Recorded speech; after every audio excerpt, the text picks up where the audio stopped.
Hello everybody and welcome back to OMB Reviews. I am the critic who is a cynic. Hope you're doing well. Today we're doing a box office preview for this upcoming weekend, which has a few new releases. One, of course, being the new horror film Weapons, the other being Freakier Friday, which is a follow-up to the Lindsay Lohan Freaky Friday from several years ago, and also a new comedy from Angel Studios called Sketch. So, interesting weekend. We also, of course, have the continuation of that battle between Superman and Fantastic Four. Of course, Superman is winning and will win based off of the current tracking that battle, but it will be interesting to see exactly where both of those movies fall as far as their down the line holds as we start to go further into their stretches. And so do we continue to see stronger holds from Superman? Do we continue to see a massive drop off for the Fantastic Four?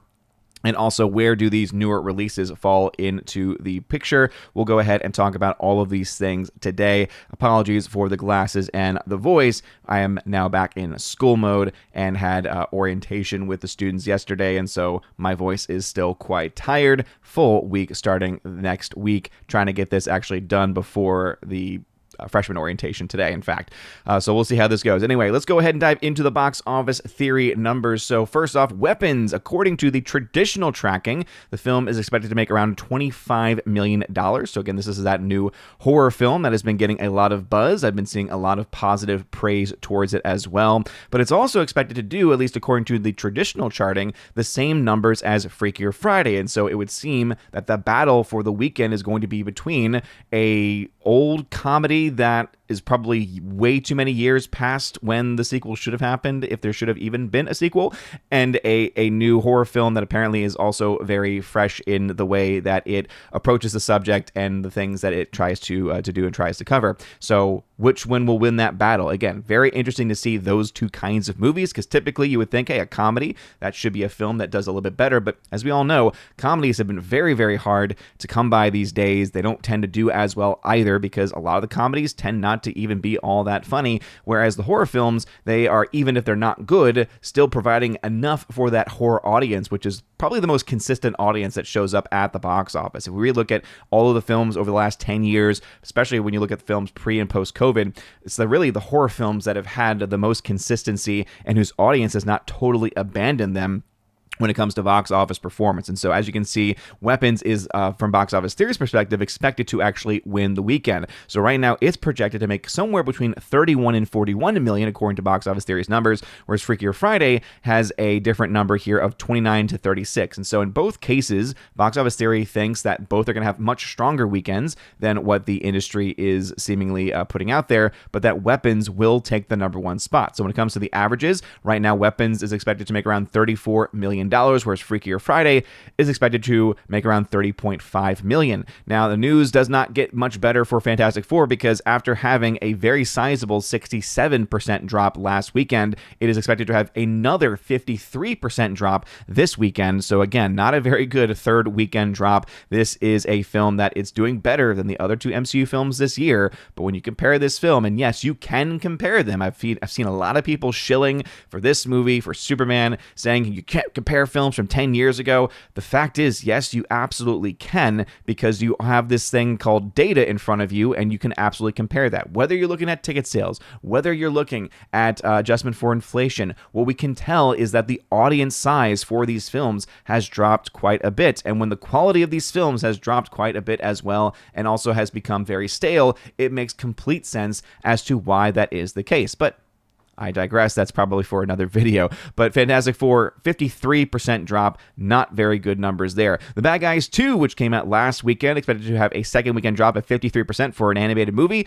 Not the best. It's not looking like that film's going to capture that same magic that the first film did, even though it was very limited magic at best. Naked Gun expected to drop 41%. So again, Naked Gun doing a little bit better than I think some people may have expected. Superman dropping in the 37% range. And so if it does indeed drop into the 30s, once again. That will be very good down the line holds for the film, though it will be interesting to see exactly where the battle falls between it and Jurassic World Rebirth, because Rebirth so far has had that edge down the line, but is also expected to have a stronger hold, 34%. Now, again, this is a week out further from its release. It's also on the cusp of a VOD release and such, and so many people suspect that once it does, that Superman will be able to kind of run away with it a little bit. And as of this weekend, according to Box Office Theory, they do think that Superman's domestic box office will overtake that of Rebirth. Both of these films are, again, set to easily get to $350 million, maybe even a bit more than that. The big question, or rather the no question, though, is the fact that Rebirth is going to win that battle between it and Superman, because internationally, Superman is doing nada, whereas Rebirth is doing quite well. You also have the film Together dropping 42%. F1 still holding well with 33%, so again, very impressive for that film to still be holding as well as it is. And then Angel Studios' new film, only 2.3 million, and again, this is a move from Angel Studios, and so it's always kind of like those asterisk movies where it's like, okay, it's already, you know, kind of fan-funded in a way, and so, you know, what is profitability for these films? What is the budgets? It's always hard really to tell with those movies. So it's also one of the harder ones to track. But for people interested in Sketch or interested in Angel Studios, 2.3 million is what that is expected to do. According to Box Office Theory, go over to Box Office Pro. They have Freakier Friday as being the film they expect to come out on top with a $35 to $45 million range for it. Whereas when it comes to Weapons, they expect a little bit less with 25 to 35. So it's going to be interesting to see who is right. Because in the case of the Box Office projections battle, Box Office Theory and Box Office Report both think Weapons will have the edge, again, by quite a bit. Weapons, according to Box Office Report, is expected to get 40 million versus 29 million for Freakier Friday. Honestly, I would not be surprised to see Freakier Friday do a lot worse than maybe what, you know, others are expecting, because again, this is not a ticket that would sell well in the 2020s, right? This is something that may have sold in the 1990s, in the early 2000s, but it's been a long time since that first property came out, and honestly, the trailers don't make this look all that compelling either, and based off of the reviews, it sounds like the film is fine, is decent at best, and that's not a good place to be, especially when you're up against a movie that's getting a lot of Most Excellence, that's getting a lot of rad scores over on Criticlist, and is also just getting a lot of buzz for it being so unique. And for it being, again, a little bit of a kind of, I guess, a different kind of horror film. And so, again, take that for what it is. They also expect the number 3 spot to go to Fantastic Four First Steps with 15 to 20 million. So kind of in a similar range here, right? 18 million is what was being projected by Box Office Theory. So they're also expecting a pretty big drop in the third week for Fantastic Four. So again, not looking good for that film going forward. Box Office Report, again, has Freakier Friday at number 2 spot. Fantastic Four at 16.8 million with a 57% drop.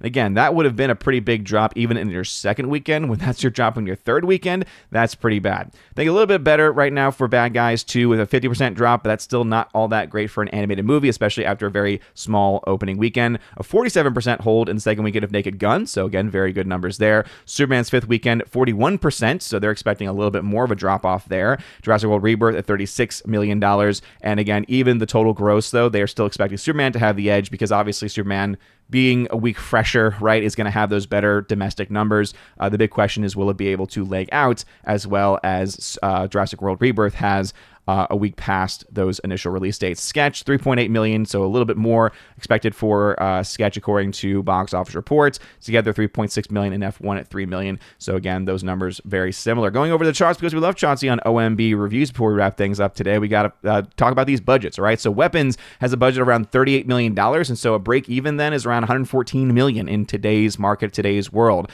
The fact that it's expected to have a domestic opening at least in that range, right, of the $30 to $40 million, that's a pretty good range, right? So if it's able to open to that and open, again, somewhat decently, again, horror films not always doing the best overseas, then it could actually be well on its way to making some money back, to making some profit. So, hey, if the film's good, I, of course, will put that over on Criticlist. I'll put my review up there, but again, very interesting to see where this battle between it and Freakier Friday will be. Freakier Friday, on the other hand, having a budget of $42 million, so very, very close, is not expected to have the biggest of weekends, even though it might win this weekend. It just doesn't seem like it has the same kind of momentum going for it. There's also no sign or no indication that it's going to have a very strong international presence either. So my guess is Freakier Friday will probably end up being another box office flop. Again, this is Disney. This would not be surprising, as Disney is going to have this film on Disney Plus not too long long from now, and so why would anyone want to go see it in the first place? And also, why would anyone want to even watch it on Disney Plus either? So this is kind of the big hole and the big problem that Disney has created for itself in these movies. And so that's why I do suspect Freakier Friday will probably not do all that well and will not likely make its money back. Sketch, there's no budget for yet, so again, we don't really know exactly how that's going to be, but it's Angel Studios, and so we could kind of argue that they're all doing relatively well. Sketch has actually already made a little bit of money, or at least some money is already being reported, so take that for what it is. Going to some of the other films from this past weekend, The Bad Guys 2, $51 million as of the last update. So this film still has a long way to go to profitability, not likely to reach it, at least theatrically. Naked Gun also has a ways to go. It's at $32 million, $46 million in the red. Again, expected to have a pretty strong second weekend, so we could potentially see that number, right, as far as actual losses, get cut in half. So we could see this film be one of those down-the-line movies that legs out a little bit, is able to make its money back theatrically. If not, it would probably be small enough to where it could be made up on VOD sales and on Blu-ray and 4K sales as well. Fantastic Four, still a massive flop. There's just no way around it. It's going to easily pass, probably by this weekend, in fact, it's going to easily pass the numbers that were put up by Captain America Brave New World, but that's also not all that impressive to do. There was a pretty bad opening weekend, a pretty bad box office run for Brave New World, not to mention the bad run for Thunderbolts, which is already passed, but yeah, this is not the kind of number that Disney wants to see from a massive MCU title. And again, this is assuming that $200 million budget that they told us was the cost for this movie is legit. They shot this United Kingdom, and so we're going to find out whether or not this film actually cost that amount of money. But again, anytime that they film the United Kingdom, go ahead and look up those articles for yourself. If you don't believe me, every single time, whenever the reported budget was $200 million or so, the actual spend of the movie was always at least $100 million more, including the tax credits. So we're talking about films that cost upwards of $400 million, and then they got several, tens of millions of dollars in tax credits, and then the actual cost still ended up being $300 million or more. So if that is the case, this is even a worst case scenario. It's already bad enough for this movie, but even a more worst case scenario for this film if that ends up holding out. Again, we'll continue to track that, see if Caroline Reed can find that information out as soon as she can. Again, UK tax filings are on their own system and on their own time. And everything else is pretty much the exact same. James Gunn Superman, again, this is a film tracking to $600 to $700 million by the end of its run, based off of the numbers that we have in front of us right now. We still have that very unhealthy split between domestic and international, right? Almost $100+ million separation between those two. Those numbers really should be flipped as far as percentages, right? Obviously, numbers-wise, it's a good thing because you get a lot more money back from domestic. So that's the strength that this movie has, and there's no denying that. But when you don't have a strong international to also back it up, it is going to, of course, limit the amount of resources and limit the amount of profit that you can make. Remember that this is a movie that they said cost $225 million. The likely cost was at least $255 though, because let's be honest, there's no way that they said it cost $360 million and then they actually spent a heck of a lot less. The chances of that happening in today's market is just not very likely. It just seems very weird that they would put a number that was at least $100 million off of what their actual spend was. Again, seems a bit odd to me, but again, that's a tax law, tax things like that, so it's kind of out of my expertise. But what I will say is that, again, on paper, the film is doing fine. Like, it's doing fine for the kind of movie it is, but again, this is a movie you absolutely can compare. So whether you're looking at ticket sales or whether you're looking at box office adjusted for inflation, this film is not doing anything compared to what Man of Steel's numbers were. This film is not doing anything compared to what even some other films from this past year, right? This is not, getting into that billion-dollar territory. Lilo and Stitch live action was able to get to $1 billion. So this is, again, that situation where the film is doing fine. And again, James Gunn fans, I'm sure, are very happy with this movie and very happy with how it's performing. And there's no doubt that there will still be that strong James Gunn support that will, again, be persistent throughout the franchise. But the big question for me is, a member like this, which, again, should be a lot bigger than what it actually is, and a audience that is very, very myopic, is very, very, in many ways self-centered, because, again, they attack you just for mentioning anything negative about the movie, whether it be the tonal mess that the movie actually is, or the fact that the box office is not as impressive as they say that it is. Again, it's not saying that the box office is garbage or terrible. That would be Fantastic Four. Fantastic Four's box office is garbage, is terrible. Whereas, again, Rebirth, it's fine, but again, that budget is a huge question. So we'll find out if we'll ever have, some actual truth, some actual transparency on on those numbers or not. But again, just wanted to give an update on that as well. So anyway, those are the numbers as they stand. What are y'all's thoughts? Let me know in your comment section down below. If you like this video, make sure you smash that like button. Make sure you also smash the rumble button as well. You guys are all amazing and beautiful people. Have a wonderful rest of your day. A blessed Friday. Blessed school year also for any teachers out there. And as always, God bless.